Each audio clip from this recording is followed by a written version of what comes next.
अब क्या किया हमने, इतनी कैलकुलेशन करने के बाद इकोनॉमिस्ट को एक बात समझ में आई, एक कंक्लूजन समझ में आया। हमने अलग अलग मेथड से क्या किया, प्राइस इलास्टिसिटी ऑफ डिमांड निकाल। प्राइस इलास्टिसिटी ऑफ डिमांड निकालने के बाद एक कंक्लूजन निकला। कंक्लूजन ये निकला कि जब भी हम प्राइसेस चेंज करते हैं ना, तो क्वांटिटी 5 तरीके से रिएक्ट करती है। कितने तरीके से रिएक्ट करती है? 5 तरीके से। उसको हम बोलते हैं degrees of price elasticity of demand. क्या है ये degrees of price elasticity of demand? कि प्राइस चेंज करने की वजह से क्वांटिटी 5 तरीके से रिएक्ट करती है, उसको हम बोलते हैं degrees of price elasticity of demand. ठीक है, अब कौन कौन से वो 5 तरीके हैं, देखिए समझते हैं। हमारे पास कुछ वैल्यू है प्राइस की और क्वांटिटी की, 20, 10, 100, 200। यानी कि 20 अगर प्राइसेस है तो 100 यूनिट्स की डिमांड होती है। 10 प्राइसेस अगर हो जाता है, प्राइसेस कम हो जाते हैं, तो 200 यूनिट्स की डिमांड हो जाती है। अब हम क्या करते हैं, ईडी को कैलकुलेट करके देखते हैं क्या होता है। तो ईडी का फॉर्मूला क्या होता है? Percentage change in quantity demanded divided by percentage change in price. तो सबसे पहले हम क्या निकालते हैं, percentage change in quantity demanded. Already हमने क्या सीखा हुआ है, कैसे निकालते हैं हम। न्यू वैल्यू क्या है हमारी, 200 unit, minus old value 100 divided by old यानी 100 इंटू 100। कितना आ गया ये, 100 से 100 कैंसिल, तो percentage change in quantity demanded आ गया हमारा 100%। यानी क्वांटिटी में कितना परसेंट चेंज है, 100% चेंज है। अब निकालते हैं हम परसेंटेज चेंज इन प्राइस। कैसे निकालते हैं, सीखा हुआ है हमने। न्यू प्राइस क्या है, 10 minus old price 20 divided by old price 20 into 100। कितना हो गया, 5, 10 इंटू 5 50। ये आ गया हमारा 50%। क्लियर, यहाँ तक समझ में आ गया। अब ईडी कैसे निकालते हैं, ईडी निकालने का फॉर्मूला होता है percentage change in quantity demanded, जो कि है हमारा 100%, divided by percentage change in prices, जो कि हमारा 50%। तो ईडी क्या आ जाएगा हमारा, ईडी आ जाएगा हमारा 2। क्लियर, कितना आ गया हमारा ईडी 2। तो अब आप यहाँ पे एक बात ध्यान देंगे कि जो परसेंटेज चेंज इन प्राइस ये क्या है, कम है percentage change in quantity demanded से। क्या कह रहा हूँ मैं कि परसेंटेज चेंज इन प्राइस कम है किससे, percentage change in quantity demanded से। कैसे, देख लीजिए, percentage change in quantity demanded क्या है, 100%। ये कितना है, 100%। और परसेंटेज चेंज इन प्राइस क्या है, 50%। तो ये क्या है, ये वाला ज़्यादा है। यानी जब भी क्वांटिटी में चेंज ज़्यादा होगा प्राइस के मुकाबले, तो ईडी हमेशा ग्रेटर देन 1 आएगा, जैसा कि यहाँ पर आया है 2। क्लियर, क्या कहा मैंने कि जब भी परसेंटेज चेंज इन प्राइस कम होगा किसके मुकाबले, percentage change in quantity demanded के, तो उसको उस केस में हमेशा ईडी हमारा क्या आएगा, ग्रेटर देन 1 आएगा। यानी कि 2 आ सकता है, 3 आ सकता है, 4 आ सकता है, 10 आ सकता है। क्लियर, तो हमेशा ग्रेटर देन 1 आएगा। इसको हम डायग्राम की हेल्प से भी समझ सकते हैं। कैसे,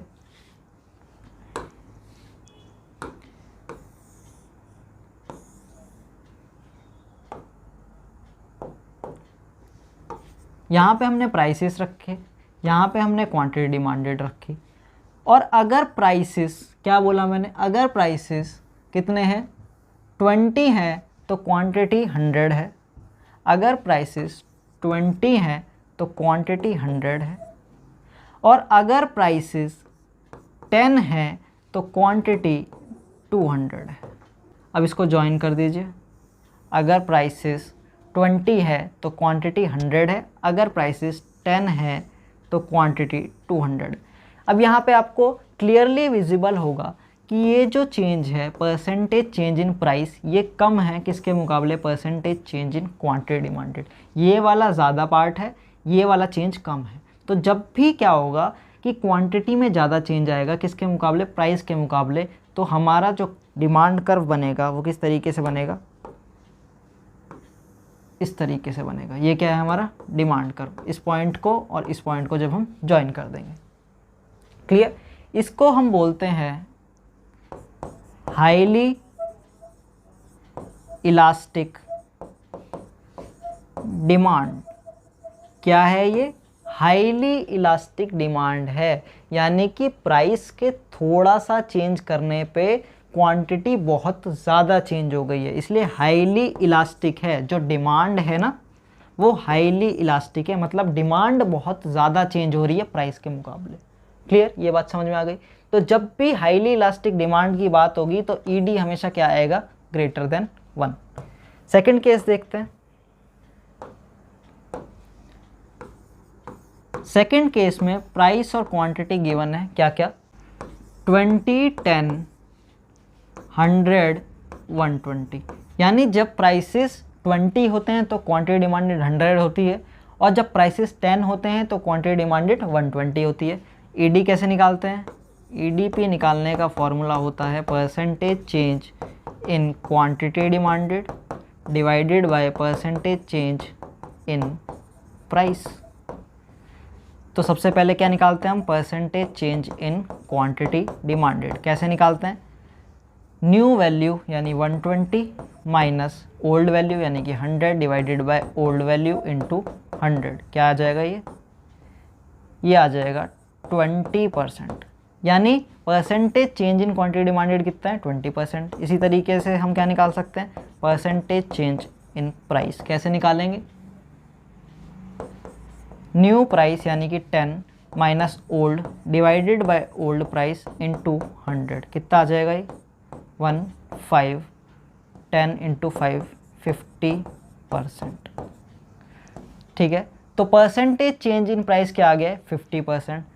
तो इलास्टिसिटी ऑफ डिमांड अगर हम यहाँ पे निकालेंगे तो क्या आ जाएगा, percentage change in quantity demanded कितना है हमारा, 20%। परसेंटेज चेंज इन प्राइस कितना है हमारा, 50%। तो कितना आ जाएगा ये, 0.4। कितना आ गया ये, 0.4। यानी इलास्टिसिटी ऑफ डिमांड क्या आ गई है, 0.4।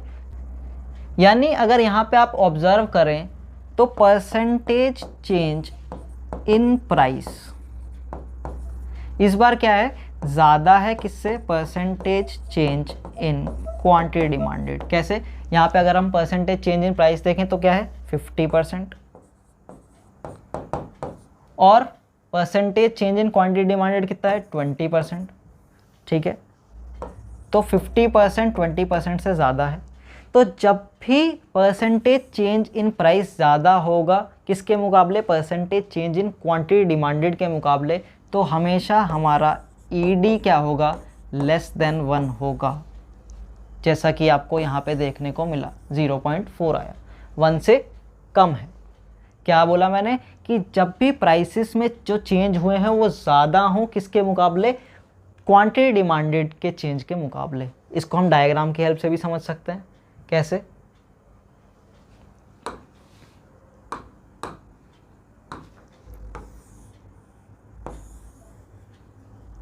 ये ग्राफ है हमारा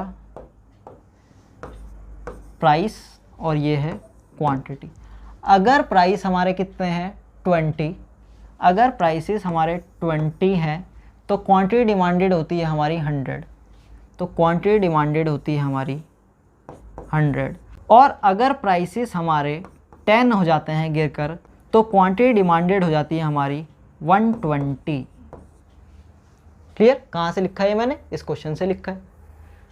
तो यहाँ पे अगर आप नोटिस करें तो ये वाला जो चेंज है प्राइस में चेंज, ये बहुत ज़्यादा है किसके मुकाबले, क्वांटिटी डिमांडेड के मुकाबले। तो हमारा डिमांड कर्व कैसा बनेगा, इस तरीके से। ये क्या है हमारा डिमांड कर्व। इस तरीके के डिमांड कर्व को हम कहते हैं लेस इलास्टिक डिमांड, यानी कि प्राइस में तो बहुत ज़्यादा चेंज हो रहा है लेकिन डिमांड में कम चेंज हो रहा है, इसलिए लेस इलास्टिक है। डिमांड जो है वो लेस इलास्टिक है, प्राइस के मुकाबले डिमांड कम रिस्पॉन्ड कर रही है, कम चेंज हो रही है। ठीक है, तो जब भी लेस इलास्टिक डिमांड होगी तो हमारा ED लेस देन 1 होगा। क्लियर। थर्ड सिचुएशन क्या है, प्राइस और क्वांटिटी गिवन है हमें 20, 10, 100, 150, यानी अगर प्राइसेस 20 है तो क्वांटिटी डिमांडेड 100 है, प्राइसेस अगर कम होकर 10 हो जाते हैं तो क्वांटिटी 150 रहती है। ठीक है, तो अब हमें क्या निकालना है, price elasticity of demand percentage change in quantity demanded divided by percentage change in price.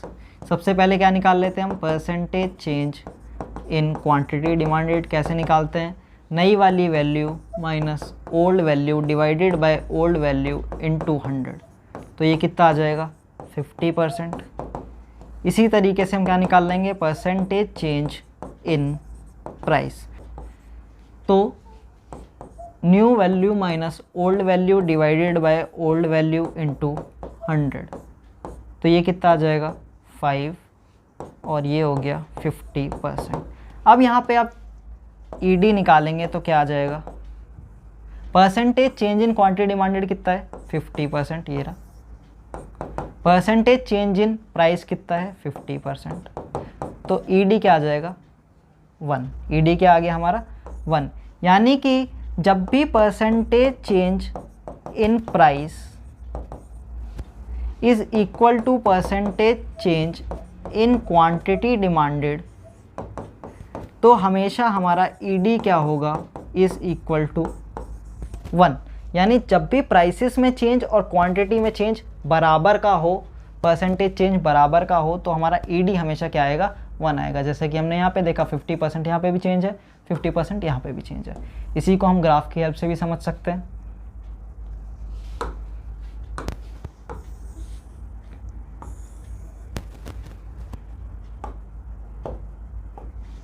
Prices quantity demanded, prices अगर 20 है तो क्वांटिटी डिमांडेड 100 है। अगर प्राइसेस 10 हो जाती है तो क्वांटिटी डिमांडेड 150 हो जाती है। अब यहाँ पे अगर आप नोटिस करें तो ये वाला चेंज और ये वाला चेंज कितना है, बराबर का है। ठीक है, प्राइसेस में जो चेंज है और जो क्वांटिटी में चेंज है वो परसेंटेज चेंज कितना है, बराबर है। तो डिमांड कर्व हमारी किस तरीके से आ गई, ये आ गई हमारी डिमांड कर्व। इन दोनों पॉइंट्स को जब हम ज्वाइन कर देंगे, इसको बोलते हैं हम यूनिटरी इलास्टिक डिमांड, यानी जितना परसेंटेज चेंज प्राइस में हुआ है उतना ही परसेंटेज चेंज अगर डिमांड में भी होगा तो उसको हम क्या बोलेंगे, यूनिटरी इलास्टिक डिमांड। और यूनिटरी इलास्टिक डिमांड का इलास्टिसिटी ऑफ डिमांड कितना होता है 1। क्लियर, ये बात समझ में आ गई। फोर्थ केस है हमारे पास,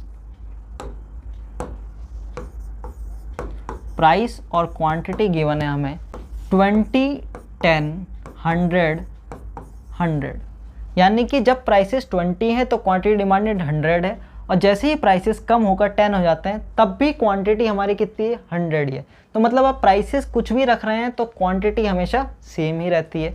तो अब इसमें हम इलास्टिसिटी ऑफ डिमांड निकालेंगे तो क्या हो जाएगा, percentage change in quantity demanded divided by percentage change in price. तो सबसे पहले हम क्या निकालते हैं, percentage change in quantity demanded. कैसे निकालेंगे, new value minus old value divided by old into 100। 100 से 100 कैंसिल, ये कितना आ गया 0%। क्लियर। तो क्वांटिटी डिमांडेड में चेंज कितना है 0%, क्योंकि चेंज ही नहीं है, पहले भी 100 थी अब भी 100 है। प्राइस में कितना चेंज है, परसेंटेज चेंज इन प्राइस। कैसे निकालेंगे, new value minus old value divided by old value into 100, ये आ गया हमारा 50%। ठीक है, प्राइस में चेंज कितना है हमारा, प्राइस में हमारा चेंज है 50% और क्वांटिटी डिमांडेड में चेंज हमारा कितना है 0%। अब अगर यहाँ पे हम EDP निकालें तो क्या है, percentage change in quantity demanded 0, percentage change in price 50%। तो अगर हम 0 को किसी भी नंबर से डिवाइड करते हैं तो क्या आ जाएगा 0। तो इलास्टिसिटी ऑफ डिमांड कितनी आ गई है इस बार हमारी 0। यानी जब भी परसेंटेज चेंज इन प्राइस कुछ ना कुछ हो, ठीक है, चेंज इन प्राइस कुछ ना कुछ हो और percentage change in quantity demanded कुछ भी ना हो, ठीक है, यहाँ पे कितना है 0 है, प्राइस में चेंज कितना है 50%, तो हमेशा हमारा ED जो आएगा वो कितना आएगा 0 आएगा, जैसा कि यहाँ पे आया। इसको डायग्राम की हेल्प से भी समझ सकते हैं, कैसे,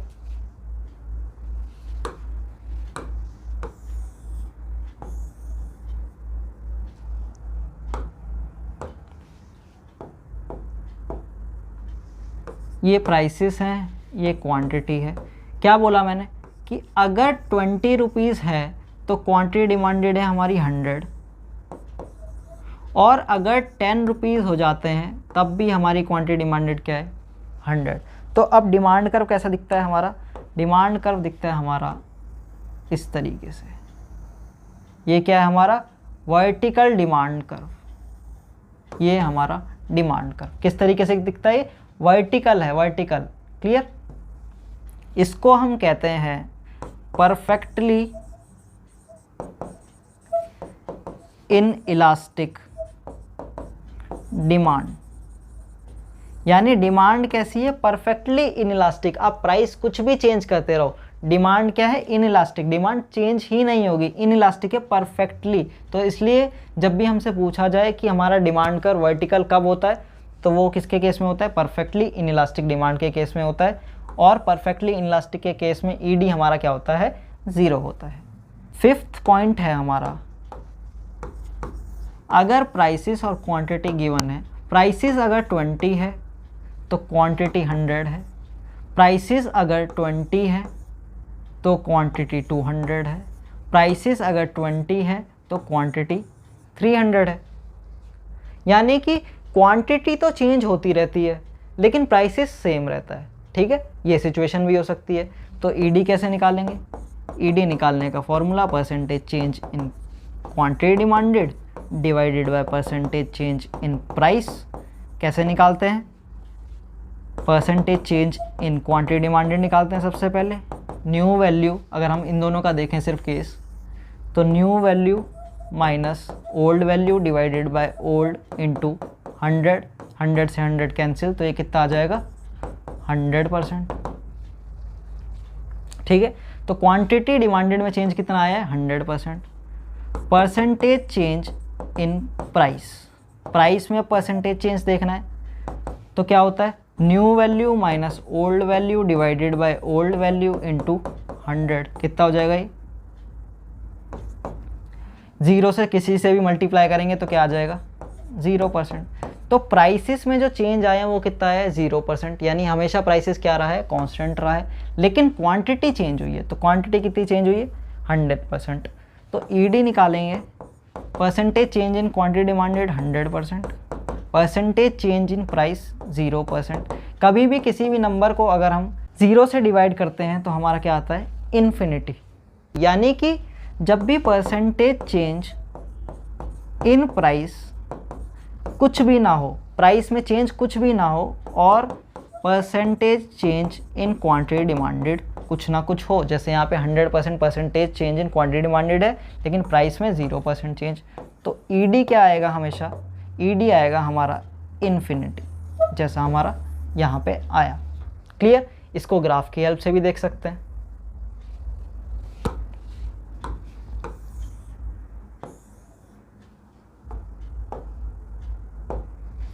ये प्राइसेस हैं, ये हमारी क्वांटिटी डिमांडेड है। क्या बोला मैंने कि प्राइसेस अगर 20 है तो क्वांटिटी डिमांडेड 100 है, प्राइसेस अगर 20 है तो क्वांटिटी डिमांडेड 200 है, प्राइसेस अगर 20 है तो क्वांटिटी डिमांडेड 300 है। यानी कि अब डिमांड कर्व किस तरीके से बनेगा, डिमांड कर्व बनता है हमारा हॉरिजॉन्टल। ये क्या है हमारा डिमांड कर्व, जब भी हमारा डिमांड कर्व हॉरिजॉन्टल बन रहा है इसका मतलब कि प्राइसेस जो हैं वो क्या है, कांस्टेंट है। हमेशा सारे लेवल पे प्राइसेस कांस्टेंट हैं, लेकिन डिमांड चेंज होती है, सिर्फ डिमांड चेंज होती है। तो इसको हम कहते हैं परफेक्टली इलास्टिक डिमांड, यानी डिमांड जो है वो परफेक्टली इलास्टिक है। प्राइसेस कुछ भी चेंज नहीं होते हैं, लेकिन डिमांड हमेशा चेंज होती रहती है। और जब भी परफेक्टली इलास्टिक डिमांड होगी तो हमारा ईडी क्या हो जाएगा, इन्फिनिटी। अब ये जितने भी हमने सिचुएशंस देखी 5, इन 5 सिचुएशन को अगर हम एक ही ग्राफ पे लाके दिखा दें तो कैसे दिखेगा ये देखिए।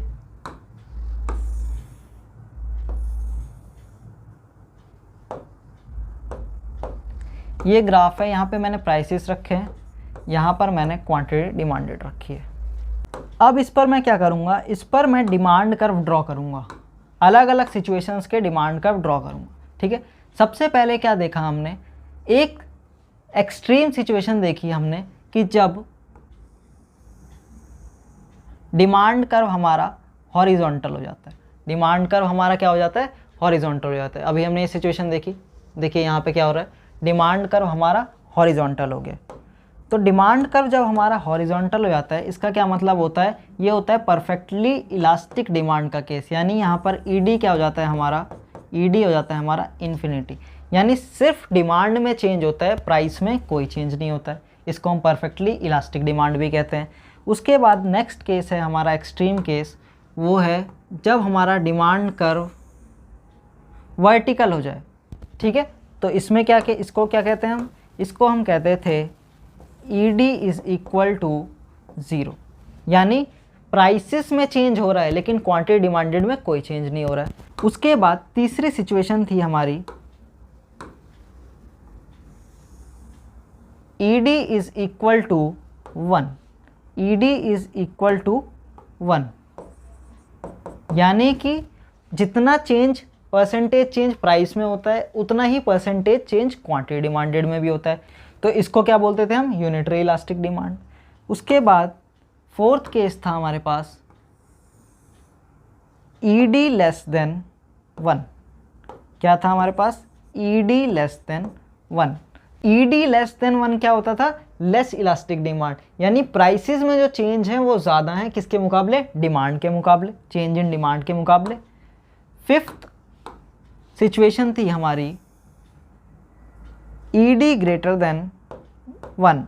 क्या थी, ईडी ग्रेटर देन 1 यानी प्राइसेस में जो चेंज है वो कम है लेकिन जो डिमांड में चेंज है वो ज़्यादा है। इसको हम क्या बोलते थे, highly elastic demand. Demand highly elastic है यानी प्राइस में कम चेंज है, क्वांटिटी डिमांडेड में ज़्यादा चेंज है। तो ये थी वो 5 सिचुएशन, इसको हम बोलते हैं degrees of price elasticity of demand. अब यहाँ पर हम थोड़ा सा डिस्कशन करते हैं किस पर, स्लोप और प्राइस इलास्टिसिटी ऑफ डिमांड पर।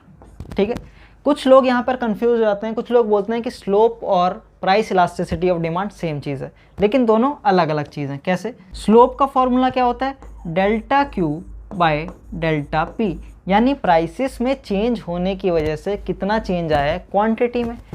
लेकिन प्राइस इलास्टिसिटी ऑफ डिमांड का फॉर्मूला क्या होता है, percentage change in quantity demanded divided by percentage change in price.